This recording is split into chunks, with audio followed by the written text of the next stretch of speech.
Hola amigos de Semillas de Esperanza, les damos la más cordial bienvenida y hoy es jueves 20 de febrero, 8 en punto de la mañana y seguimos avanzando en este manual de Discerniendo el Problema del Hombre, un estudio que formó Paul Washer, y ya estamos hoy en la lección 4. Arrancamos este año con este manual y hemos estado aprendiendo cosas sumamente importantes. Muy seguramente nosotros hemos estado comentando aquí en los discipulados y con nuestras amigas que a pesar de que algunas ya llevamos muchísimos años caminando con el Señor, desconocíamos o no entendíamos claramente muchas de las cosas de los temas que hemos estado viendo, hemos podido profundizar y hemos visto que esto es importante. No es el conocer por conocer. Sabemos que todo el estudio de la escritura tiene que ver con tener una comunión con Dios y permitir que la palabra no solo nos informe, sino nos transforme. Y bueno, gracias amigas que ya se están aquí conectando.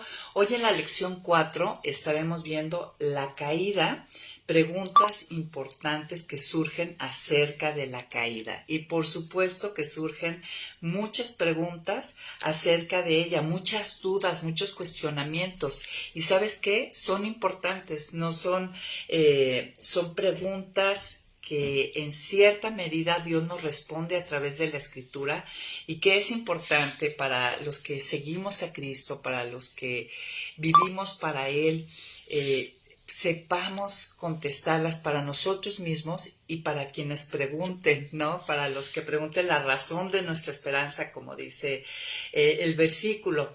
Yo no sé si tú alguna vez o varias veces te has llegado a preguntar cómo pudo caer Adán, ¿no? Si fue hecho a imagen y semejanza de Dios, estaba en el paraíso, en perfecta comunión con Dios, ¿cómo es posible que cayera, ¿no? Que cayera en la tentación y desobedeciera? Y preguntas también cómo ¿ordenó Dios la caída? O sea, Él planeó la caída, fue parte de su plan. Y si así lo fue, ¿tiene algún propósito la caída? Dios al permitirlo, ¿tiene algún propósito? Porque nosotros entendimos en la lección 3 que la caída es la responsable de que este mundo esté realmente, como se dice coloquialmente, patas para arriba, ¿no? Realmente basta y más ahora que nunca a través de los medios electrónicos nos damos cuenta que en verdad cuánto mal, cuánta tristeza, cuánto sufrimiento hay en este mundo y todo esto es producto de la caída. Entonces, obviamente surgen preguntas válidas, ¿no? ¿Por qué Dios lo permitió? O sea, finalmente si Dios gobierna. Y bueno, hoy estaremos contestando estas preguntas. Gracias Edith, Aide y todas nuestras amigas que ya están aquí y amigos que se conectan con nosotros aquí en Semillas. Y pues vamos a orar para empezar. Señor, gracias Padre, gracias por todo lo que tú has estado enseñándonos y mostrándonos a través de tu palabra. Gracias porque tenemos acceso libre en este país y en muchos más para abrirla, para estudiarla, para juntarnos y hacer grupos de discipulado, grupos de estudio, Señor. Gracias por esta libertad. Y siempre, Señor, pediremos por todos los hermanos alrededor del mundo que no pueden gozar de ello. Pero pedimos, Señor, y sabemos que tú sigues extendiendo tu reino y levantando siervos a través de todos los lugares y rincones de esta tierra, Señor. Yo te pido, Padre, que esta mañana tú nos des oídos para oír y corazón para recibir esta lección, Señor, y que calmes todas aquellas inquietudes y preguntas que muchas veces nos hemos hecho y hemos querido pasar de largo al no tener respuestas, o que personas que nos han hecho esta pregunta y realmente no sabemos qué contestar. Háblanos, Señor, y edifica nuestra fe. Queremos ser cada día más sólidos, más fuertes, más estables, no ser niños fluctuantes llevados por cualquier doctrina, Señor, sino estar firmes sobre ti, sobre la roca, sobre tu palabra, sobre tu verdad. En el nombre de Jesús, amén. Pues bueno, gracias Lourdes, Rosalba, Martelena, gracias por estar aquí. Pues recordando un poquito, en la lección 3 aprendimos acerca de la caída y las consecuencias que vinieron acerca de ella, ¿no? Muerte espiritual, separación de Dios y corrupción moral. No fue la entrada del pecado en el mundo y pues con ello todas las calamidades. Hicimos la anatomía de la tentación y vimos las consecuencias, las maldiciones, como típicamente se dice, que Dios trajo por la desobediencia. Vimos en pocas palabras la respuesta de Dios ante el pecado, y su respuesta es que lo que Él advierte, así sucede, ¿no? Él dijo que si comerían de ese árbol ciertamente, de ese fruto ciertamente morirían, y así fue, hubo una muerte espiritual y con esto una separación. También vimos la respuesta de Dios ante el pecado, que Él va y busca a Adán, es Dios buscando al hombre, y entendimos que esa es la historia de toda la Biblia, Dios buscando al hombre, y le da esperanza y le da una promesa en Génesis 3:15, el protoevangelio, ¿verdad? Habría la promesa que de un descendiente de la mujer aplastaría, hollaría la cabeza de la serpiente. Y vimos cómo Dios, en respuesta al pecado, los cubrió con pieles. Y pues ahí está la historia, ¿no? Ahí arranca en Génesis, pero entendimos que bueno, este fue el momento donde pues empezó todos los problemas para el hombre.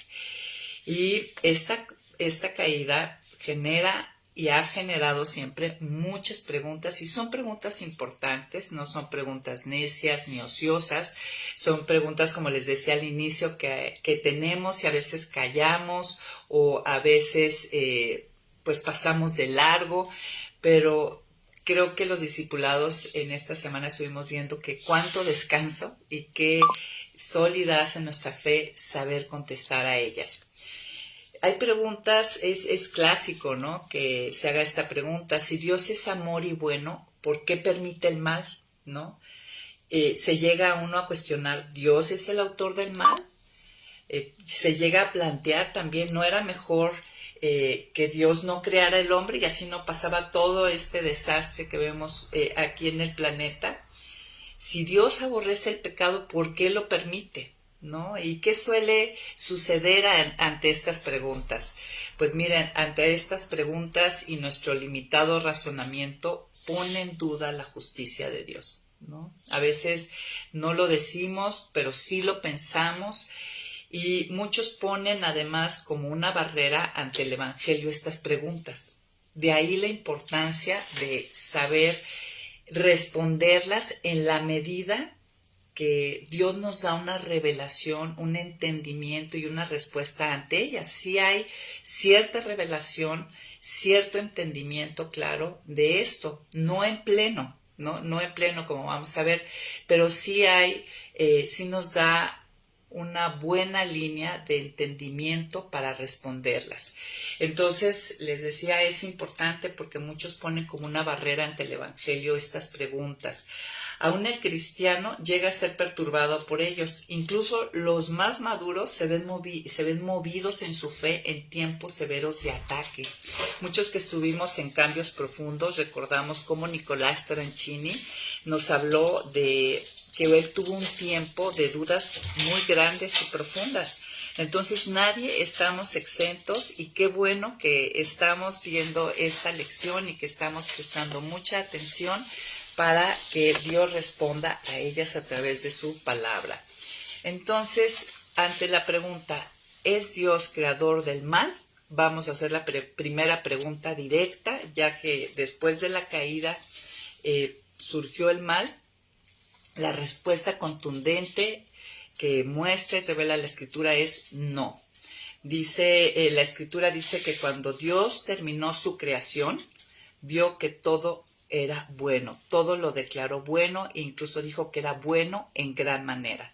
En Génesis 1:31 Él lo dice así. Entonces, Dios creador, que creó todas las cosas en el principio, no es creador del mal. Esto es claro y abierto para nuestro entendimiento.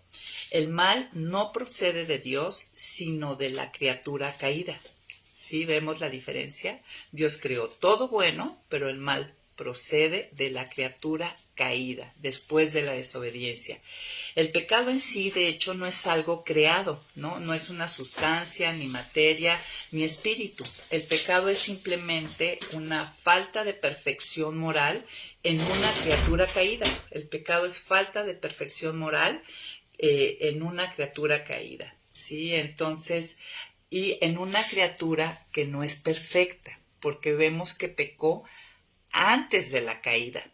Y ahí surge la pregunta, ¿por qué si Dios hizo a Adán, el primer hombre, a imagen y semejanza, y lo puso en un ambiente perfecto, cómo es posible que cayera? Pues ahí es una de las primeras preguntas que hace el manual. Y pues entendamos algo, a imagen y semejanza. El primer hombre no era Dios, no era perfecto. Dios es perfecto porque entendemos, nosotros vimos en atributos de Dios, que Él no tiene nada que aprender. El hombre es perfectible, tiene mucho por aprender y mejorar, pero el hombre, hecho a imagen y semejanza, no lo hizo perfecto. Recordemos que hay atributos comunicables y atributos no comunicables, ¿no? Atributos comunicables que le dio Dios al hombre, pero otros no. Y dentro de eso está el que el hombre no es perfecto. Sí, entonces el hombre sí tiene mucho por aprender, no tiene un discernimiento ni una sabiduría perfecta, ¿no? Como la tiene Dios. Entonces, el pecado viene primeramente esta situación de que cayó en la tentación viene de que no es perfecto el hombre, el único perfecto es Dios, no, ese atributo no fue comunicable. Y hoy vamos a entender por qué pudo haberlo hecho Dios comunicable, ¿no? Que el hombre no tuviera que aprender nada, que tuviera un discernimiento igual al de él, entonces nunca hubiera caído en los engaños de la serpiente.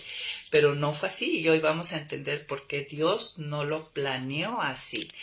Entonces, obviamente después de la caída, pues viene de esta muerte espiritual donde se rompe esa comunicación con Dios, donde Él nos habla y somos totalmente influenciados por Él, pues quedamos en indefensión y lo que escuchamos más bien es al enemigo el que nos influencia. Los muertos espirituales no están influenciados externamente por Dios, aunque Dios ha puesto dentro de cada hombre, aun de los muertos espirituales, en su bondad, ha escrito las tablas de su ley, ¿no? Cosas básicas que todo el mundo tenemos, que a través de toda la historia, ¿no? Como todos sabemos qué es mentir, qué es robar, qué es la fidelidad, en fin, todas esas cosas básicas que Dios puso como una ley intrínseca, como una regulación para que el hombre no se autodestruya y pueda más o menos convivir.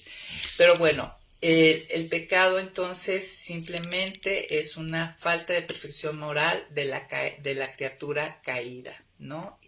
Después de la caída y antes de la caída, como les decía en Adán, pues de que no era perfecto. Ahora, las escrituras declaran que Dios no es autor del pecado, ni hay pecado en él. Y lo vemos, por ejemplo, en Santiago 1:13, dice que él no es tentado por el mal, ni tienta a nadie. Nada puede tentar a Dios, ¿no? Ningún mal puede tentar a Dios. También vemos en primera de Juan que declara muy contundentemente que Dios es luz y no hay ninguna tiniebla en él. Podemos ver en Romanos 9:14 que dice, ¿qué pues diremos? ¿Que haya injusticia en Dios? De ninguna manera hay injusticia en Dios. Al contrario, más bien Él nos limpia del pecado, nos perdona el pecado, Él nos da victoria sobre el pecado, como vamos a ver a través de la obra de Cristo. Él aborrece el pecado porque es la raíz de todo el mal de este mundo. Pero esto nos lleva a un siguiente planteamiento. El mal es una realidad que existe y Dios gobierna, o sea, Él es toda autoridad, Él es la autoridad que está por encima de cualquier autoridad. Él bien podría eliminarlo o exterminarlo o no permitirlo. El mal es algo real, existe y está. Entonces, la pregunta sería, si Él gobierna, Él es la máxima autoridad, ¿Dios planeó que existiera el mal? ¿No? Esa sería una buena pregunta a contestar. Nosotros podemos ver, vamos a Apocalipsis 13, versículo 8, y aquí encontramos en Apocalipsis y en 1 Timoteo unas pistas que nos pueden llevar a contestar esta pregunta sobre si Dios planeó que existiera el mal.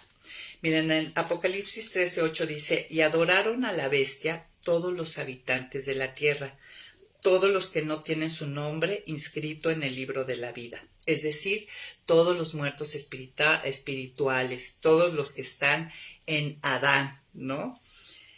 Dice entonces, todos los que no tienen su nombre inscrito en el libro de la vida, del Cordero que fue inmolado desde el principio del mundo, o sea, el libro de la vida del Cordero, o sea, desde el principio del mundo, Dios tenía planeado, se muestra que ya se sabía, que ya se tenía el plan de que Jesús, que el Cordero, fuera inmolado, ¿no?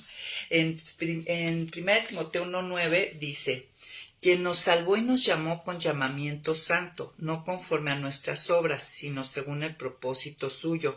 Y la gracia, voy a subrayar esta segunda parte del versículo, y la gracia que nos fue dada en Cristo Jesús antes de los tiempos de los siglos. La gracia es ese favor que no necesitamos ganarnos, que tuvo de tomar nuestro lugar en la cruz, y dice que fue antes de los tiempos de los siglos. Entonces Dios planeó el sufrimiento. Estos dos versículos y otros textos nos muestran que Dios planeó el sufrimiento de su Hijo, ¿no? El que tomara nuestro lugar, el que viniera al mundo, el que sufriera el castigo por el pecado de cada uno de nosotros aún antes de la creación, y por lo tanto antes del pecado de Adán y Eva. Ahora sí que, como dice Isaías 46:10, Él declaró el fin desde el principio, ¿no? Él ya sabía lo que iba a suceder. Entonces podemos ver que Dios previó la llegada del pecado. Él previó, Él sabía que iba a suceder. Y la palabra clave aquí es planeó permitir que entrara al mundo. O sea, la caída a Dios no le tomó por sorpresa, ni es una interrupción, ¿no? O sea, Él ya sabía que iba a suceder. Él ya desde aún antes de la fundación del mundo ya había en sus planes un cordero inmolado, ya había un Cristo que a través de Él recibiríamos nosotros gracia, perdón y restauración. Entonces, aquí la pregunta sería, ¿a qué se refiere con que Dios lo permitió? Aquí la frase importante es, si Él no es autor del mal, ni es tentado por el mal, ni hay injusticia en Él, ni Él creó el mal, sino es la criatura caída la que es autora del mal, y vamos a ver que también obviamente el enemigo de Dios. ¿A qué se refiere con que permitió?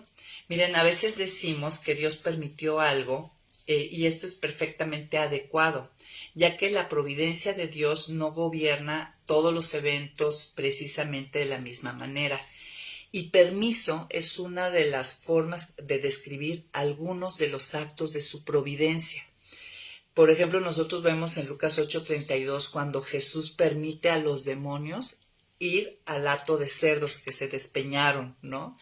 También vemos en 1 Corintios 16:7 a Pablo diciendo a los corintios que él deseaba estar con ellos y no solo de pasadita, sino quedarse una buena temporada, y él expresa, si el Señor me lo permite. O sea, Pablo entiende que hay una providencia donde Dios permite que ocurran ciertas cosas o no lo permite.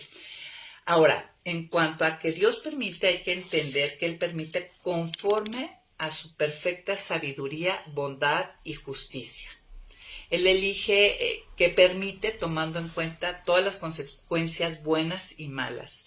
muy diferente a mí, entendamos, ¿no? Porque el permitir, nosotros como seres humanos a veces permitimos cosas, pero nunca de la misma manera que Dios, ¿no? No conforme a la sabiduría, bondad y justicia, ni muchas veces, muchas cosas permitimos sin tomar en cuenta las consecuencias buenas o malas. Esa es la manera en que el hombre permite, pero no es la manera en que Dios permite. Dios permite de acuerdo a su previo conocimiento de todo, su bondad, o sea, su inclinación a hacer bien, de acuerdo a su sabiduría y su justicia, ¿sí? Y pudo haber elegido no permitirlo, ¿no? Como lo hizo en el caso de Abimelech. Si vamos a Génesis 26, recordamos que Abraham entregó a Sara por temor a que le hicieran un mal en su peregrinaje. Y en Génesis 26 dice, y en sus sueños Dios le dijo a Abimelech, también yo sé que has actuado con sinceridad de corazón y fui yo quien te impidió pecar contra mí, por eso no te permití que la tocaras. Entonces Dios pudo haber puesto su mano para que Adán y Eva no fueran engañados por la serpiente. Entonces esto nos habla de que había un plan, ¿no? Y si hay un plan, seguramente hay un propósito, porque Dios no yo hago muchas cosas, el ser humano hace muchas cosas sin propósito, sin metas, sin buenos fines, pero Dios, o a veces hace cosas o planea cosas de acuerdo a propósitos, pero no precisamente a los mejores propósitos o buenos propósitos o propósitos perfectos, pero Dios sí lo hace así debido a su naturaleza, a su santidad. Dios tuvo, hay que subrayar esto, Dios tuvo propósitos justos y buenos al permitir la caída. Entonces, podemos hablar que la caída era parte del plan de Dios y con un buen propósito. Ahora, pero ¿por qué lo permitió? Eso sería, ok, lo que sigue, ok, él lo planeó, él lo permitió, pero ¿por qué lo permitió? Entonces vamos a contestar esto, pero no sin antes considerar algunos pasajes y puntos importantes de los cuales nos habla la Escritura. Miren, hay que considerar lo que dice Isaías 55, 8 y 9. Voy a leerlo. Dice, el Señor ha dicho, mis pensamientos no son los pensamientos de ustedes, ni sus caminos son mis caminos. Así como los cielos son más altos que la tierra, también mis caminos y mis pensamientos son más altos que los caminos y pensamientos de ustedes.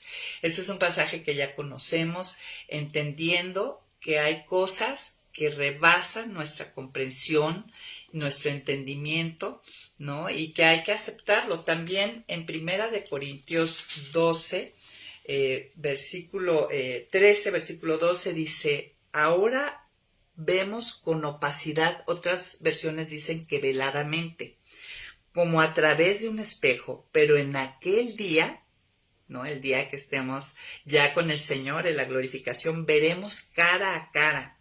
Ahora conocemos en parte, pero en aquel día conoceremos tal y como soy conocido. O sea, habrá una revelación más plena, más completa, no sé si absoluta, yo creo que no, porque nunca, aunque somos hechos a imagen y semejanza, y en la glorificación, en la salvación, en lo porvenir, será restaurado como el plan que tenía Dios en el Edén, sus planes no pueden ser frustrados.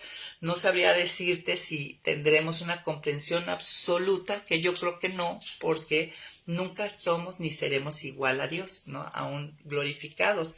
También tomemos en cuenta lo que dice Romanos 11, 33, porque ¿quién ha entendido la mente del Señor o quién ha sido su consejero? ¿O quién le dio al primero para que él tenga que devolverlo?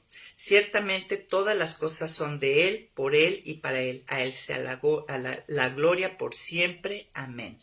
¿Quién ha entendido la mente del Señor? Entonces vamos a entrar a este tema de por qué lo permitió tomando y considerando estos puntos, ¿no? Ahora sabemos tanto como Dios desea que sepamos y que entendamos.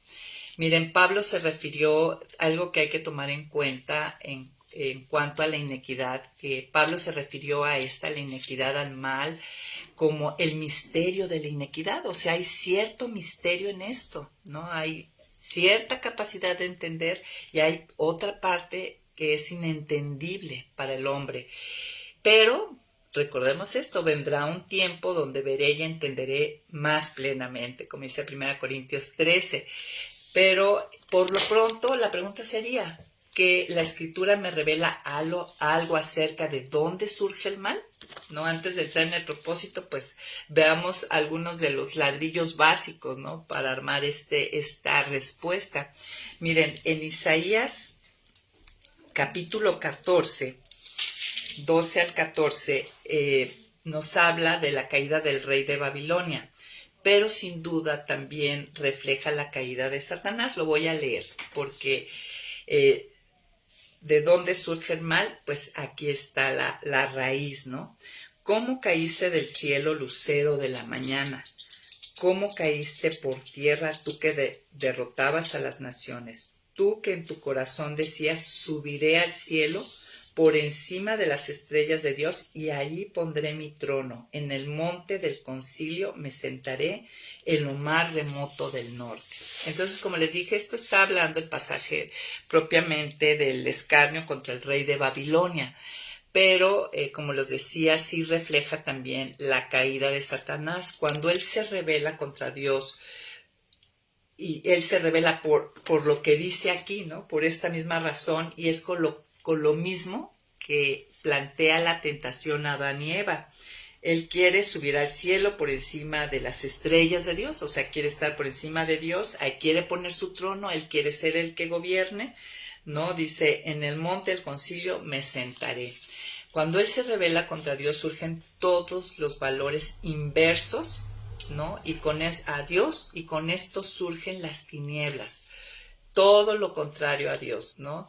Dios es luz, y el pecado, el mal, Satanás son tinieblas. Satanás lleva a Adán y Eva en este mismo camino, ¿no? Y en eso está planteado, nosotros ya lo vimos en la lección 3, en esto está planteada la tentación, en que tomen ellos el lugar de Dios, ellos se autogobiernen y ellos decidan qué es bueno, qué es malo. Miren, para contestar directo, ¿no? ¿De dónde surge el mal? Bueno, el diablo es el autor y propagador del pecado.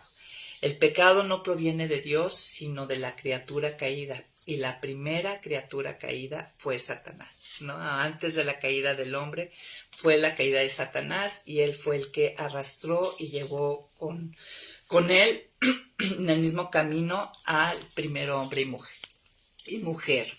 Ahora, regresando a la pregunta, ¿por qué permitió la caída?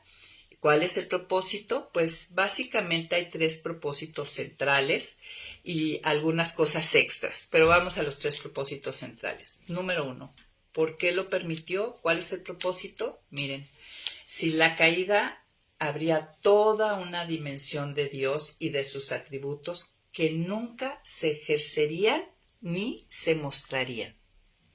Si la entrada del pecado y del mal, nunca se ejercerían ni se mostrarían ciertos atributos y perfecciones de Dios, como son la gracia, la misericordia. No veríamos a lo mejor la fidelidad, porque la primera promesa que hace Dios, fidelidad, es que el Dios siempre cumple con su palabra. La primera promesa la hace en Génesis 3:15. Cuando dice que habrá un descendiente de la mujer que hollará la cabeza de la serpiente, entre la primera promesa de muchísimas más. No veríamos su poder, su omnisciencia, o sea, muchos de los atributos de Dios no se podrían ejercer. Su justicia, ¿no? Justicia es dar la justa retribución ante lo bueno y lo malo. No se podría revelar su ira, ¿no? Que es parte de lo que él tiene ante el pecado, ¿no? Él, al ser absolutamente santo, de perfección moral, lo natural, lo obvio es que hay ira hacia el mal, ¿no? Entonces, toda una dimensión de Dios no se podría conocer ni sería ejercitada. Y Dios no puede dejar de ser y hacer lo que Él es en sí por naturaleza. ¿no? Si yo, voy a hacer un pequeño ejemplo, si a mí Dios me dio el talento o la habilidad de cantar, el que sabe cantar, canta, ¿no? Al que le dio Dios esa habilidad. Nunca ves a alguien con voz, es muy extraño, a menos que tenga ciertas heridas emocionales, ¿no? Pero alguien que tiene cierta habilidad o don, o talento que Dios le ha dado, pues no va a dejar de actuar conforme a lo que le es natural a él, ¿no? El que cuando Dios da un temperamento, por ejemplo, ¿qué temperamento les gusta? El colérico, ¿no? Que es así muy líder, pues nunca va a actuar en lo natural de acuerdo a ese diseño. Entonces, la caída, Dios la planea y la permite porque es el escenario donde Él puede actuar, mostrar y ejercer todo lo que Él es en sí por naturaleza, por así llevarlo. Segundo punto es que la caída permite la completa revelación de las glorias de Cristo, ¿no? Por la caída vemos la expresión de amor más plena de Dios a través de la segunda persona de la Trinidad. Podemos ver la bondad y el amor de Dios a través de todo lo creado, hemos hablado mucho de aquí, pero la expresión más plena que el hombre puede tener de Dios hacia él es a través de la obra de Cristo, ¿no? Lo que Él vivió en el Calvario. Esa es la expresión máxima de misericordia, el ponerse en mi lugar para recibir el juicio y castigo que yo merecía, ¿no? Eso es la expresión máxima de misericordia, aunque también vemos la misericordia de Dios en muchas cosas, ¿no? Es la máxima expresión de gracia, el no tener que hacer nada para yo recibir este regalo de que Él tome mi lugar y con eso haya un pago completo por el pecado y sea vencida la muerte, ¿no? Y de la bondad de Dios es que está totalmente inclinado a hacernos bien. No veríamos su poder para traer de muerte a vida, ¿no? Ni redimir para rescatarnos de la tragedia y salvarnos, para liberarnos del poder del pecado. Todo esto sucede a través de todo esto revela las glorias de Cristo, ¿no? Y transformar ni su paciencia soportando con longanimidad la desobediencia de hombres rebeldes, porque aún ya siendo redimidos, rescatados por Jesús, nuestro corazón siempre está en lucha con esa rebeldía, con esa autosuficiencia. Siempre estamos en el campo de batalla donde el enemigo, la serpiente antigua, quiere decirnos que seamos nosotros los que nos gobernemos, los que digamos que está bien, que está mal. Y bueno, el tercer punto es que la caída trae la completa revelación de la dependencia que debe tener la criatura, ¿no? Antes de la caída, obviamente, Adán y Eva, si no hubieran experimentado la caída, no se hubieran dado cuenta que ellos tenían que tener una absoluta dependencia de Dios y de lo que Dios diga. Yo a través de la caída, de sufrir esto y tener esta guerra, me doy la misma vida, el mismo sufrimiento, me muestra que debo en verdad abrazar lo que Dios dice, ¿no? Tomar muy en serio sus mandamientos, sus límites que Él pone, entender que son por amor y aprender a depender de Él, ¿no? No querer ser autosuficiente, ni autogobernarme, ni andar diciendo yo que es bueno y malo, porque ya lo he experimentado, ¿no? La caída me permite experimentar esta situación caída de imperfección moral, me lleva a estar yo decidiendo, pensando que es bueno, lo que es malo, ¿no? Y vivir las consecuencias.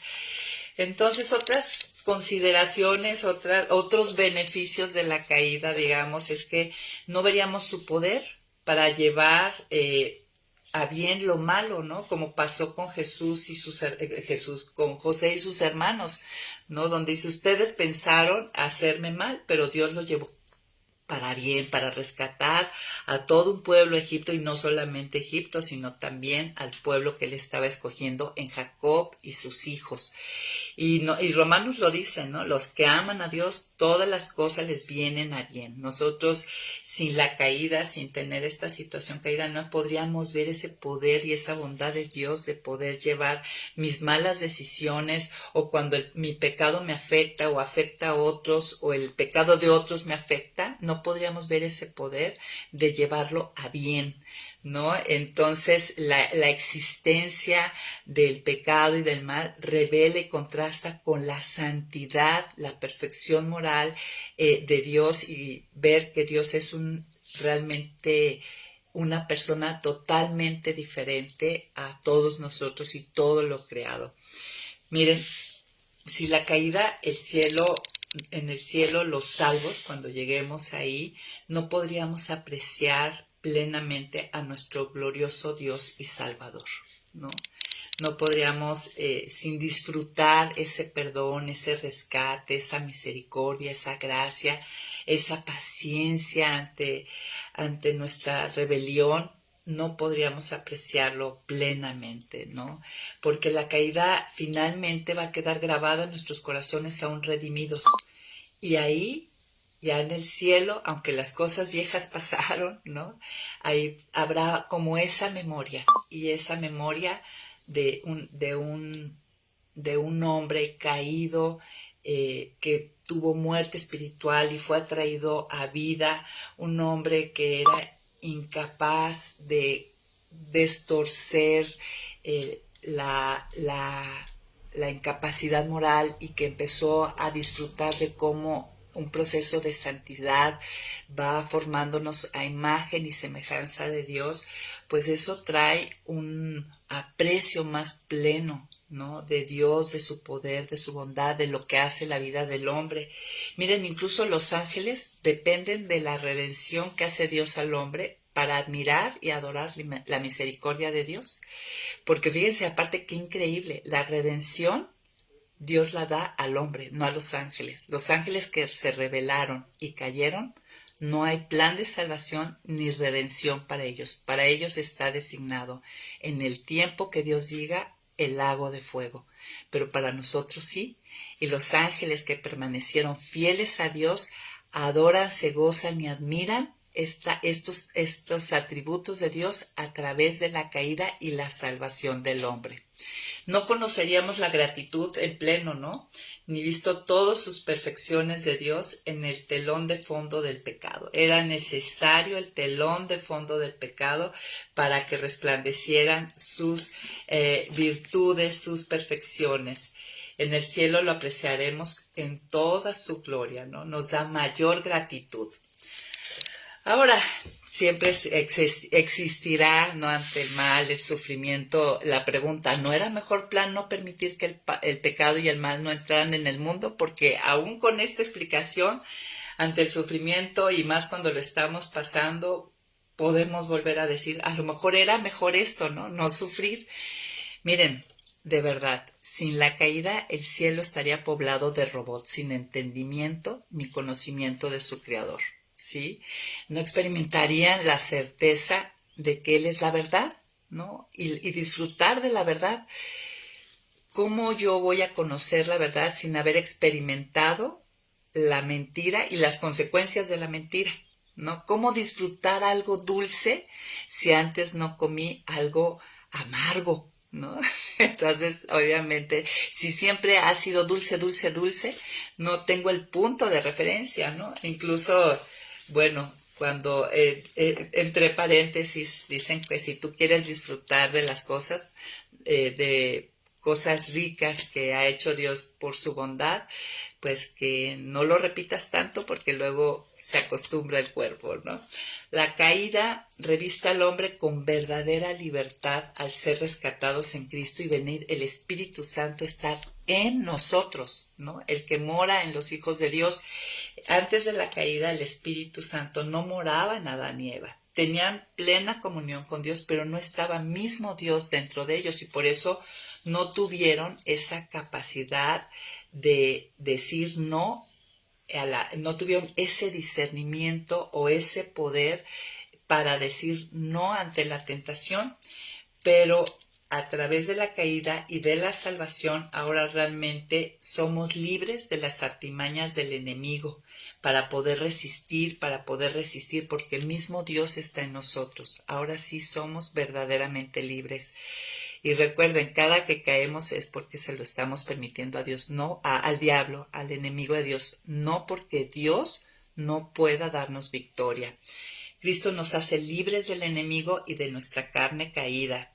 La caída nos permite ver un antes y un después, ¿no? Estos pensamientos, miren, todos estos pensamientos, todos estos argumentos que hemos estado viendo esta mañana, no proporcionan, la realidad es que no proporcionan una respuesta total, ¿no? ¿Por qué Dios permitió el pecado? Y más cuando volteamos y vemos pues lugares, situaciones tan tristes, tan deplorables, tanto sufrimiento, pues siempre queda a lo mejor un atisbo de duda, de no entendimiento.